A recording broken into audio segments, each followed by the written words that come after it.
Ooh, that's Vivica A. Fox in Is God Is. And this is a movie about a revenge tale of two sisters that go on a mission to avenge their mother from their father who burned them while they were younger. And it comes in at the tomato meter at a 98%, 89 by the audience. And my initial impression of the film was that this is some good acting. And it does pose some good moral questions as to how far would you go if somebody that you loved asked you to do something that was very criminal, and maybe have some good just causes for you to do that. And I found myself asking that question in my head as I was watching this movie. And I felt like, okay, there's some really good stuff here that's available to like sink your teeth into. It's like the acting is good, the setup is good, but I'm not going along with it because we're not really justifying why these two sisters have to do this, right? Yes, somebody burnt them. Yes, somebody did something terrible to them. But I think if their hearts were good, then you would want to see justice applied by laws that we have in our society rather than vigilante justice. And we didn't have enough time exploring that conundrum with them. It was like one of them just made their minds up right away. Oh, we're going to do it. One of them was kind of like, okay, maybe we shouldn't. The trailers made it look like it was going to be like this grindhouse thing.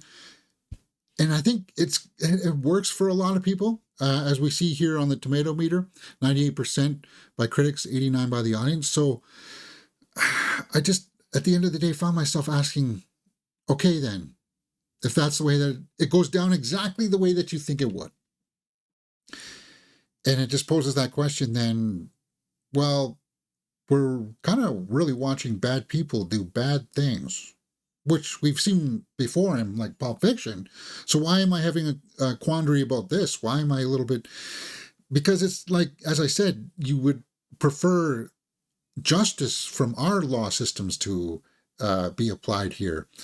It's got some interesting ideas. And Sterling K. Brown plays the villain in this, the big bad guy. And it's curious the way that it's shot because you don't really see him until the end. They do kind of like a Kill Bill thing. And I think that's what it's trying to emulate. It's definitely borrowing those flavors. It's just, I was struggling to be like, I want to like this film. It's got some good stuff and it's going to be a lot of good stuff for a lot of people out there. But for me, I'm just found myself just like, it's not hitting those beats in its messaging. Like, it's okay to do this, or you should root for these two to do this because, yes, he's a bad guy. He's a terrible, awful guy, just like Bill was. But it's kind of like you rooted for the bride because you saw more of her conviction. Here, you kind of like, it got muddled. So for me, it's going to be a little bit meh. I don't know. But the performances here, directed by Aleshea Harris. The two lead actresses here, Mallori Johnson and Cara Young. Cara Young is, she's good. Janelle Monáe, she's always, I've always liked her in everything that I've seen. And Sterling K. Brown does a good job here. As I said, he's got a very dialed back performance here. But this Cara Young, who did Racine, she did a good job. She's short, though. Really short. And it's curious, when I was watching this movie, I was like, I so badly want to see a Storm X-Men movie. Because the way that she was portrayed and the way she's got like that charisma on screen, it's like, she could be a Storm. Why can't she be Storm? I want to see her. And I was like, well, I'm just getting pulled out of the movie here because this performance is good. It's no doubt about that. It's good. But let's go back to the tomato meter here and see what the audiences and critics are saying before I give my final score on this. Saloon.com. Harris's debut is reliably story-driven, and though it boasts excellent character work, one gets the sense that Harris wrote this as a means to an end. See, there you're trying to involve supposition, and I don't even know what you're talking about with that last part. Trying to as a means to an end to what? This was based on a play, right? Uh, Pop culture happy hour. There's an ambivalence with this one, but also a heartbreak that I think makes it a bit much more unsettling when you walk out. There's, as I said, there's going to be a lot of stuff in here for people to latch onto on a very surface level. And once you start to dig and peel back some of that stuff, you realize it's not as deep as you think and as you want it to be.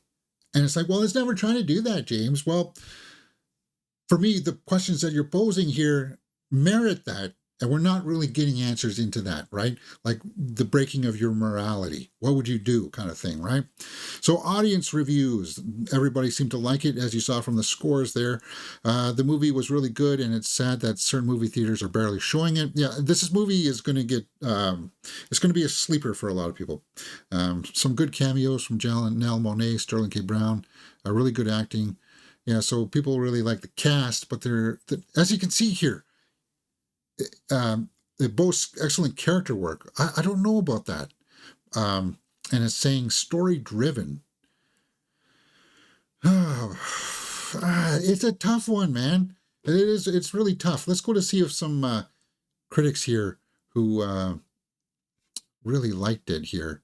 What Harris has accomplished here goes beyond genre exercise as it delves deeply into the complexities of Black feminine rage and its theological implications. Is God is a film about Black feminine rage, not a spectacle but as theology. So when you're saying that, are you excluding my ability to assess the film as a movie on its own merits? I have to understand that it's about Black female rage? Like that, I don't know. That really doesn't sit well with me. Alonzo, I respect here. There's an exhilaration to Harris's direction, and yes, there's no doubt about that. She brings to the film the confidence of a first-timer who's assured and unafraid. Yeah, there's some good stuff here. It's just that message at the end when I'm walking out of it is like watching bad people do bad things, and for some people that's going to work, and for some, like me, it doesn't. It's like go see it from the acting, but other than that, that's all I can pretty much say for Is God Is. Let's go over to my score sheet where acting, directing, and story are out of a possible 2 points. Cinematography and score are out of 1 point. Acting, full points. Directing, as I said, there's some really good stuff in here, but the story is just lackluster. Oh, go kill your father. Okay, we're going to go kill him. Goes exactly the way that you think it would. There's not a whole lot of substance in that. And as I said, it doesn't really... It tries to work with that morality thing. It's just, there's just at a point in it where it's just like, they give up almost. And it's just like, okay, they're just going to do it. And we're not going to question it anymore. Cinematography, serviceable. The score, I'm sure I could probably give it more points for some of the needle drops. It's just not my cup of tea. And you know what? Out of generosity, I will give the soundtrack here a full point. Watchability factor, if you know these actors and you want to see them, by all means, if you know this property because of the play, then go check it out. And if the trailers work for you, go check it out. But as a repeat viewing, I don't think I would ever find myself going back to watch this again. So a generous 7 out of 10 for Is God Is. Tell me, guys, what did you think about it in the comments below? And we will talk about it. You're watching Mirror Domains.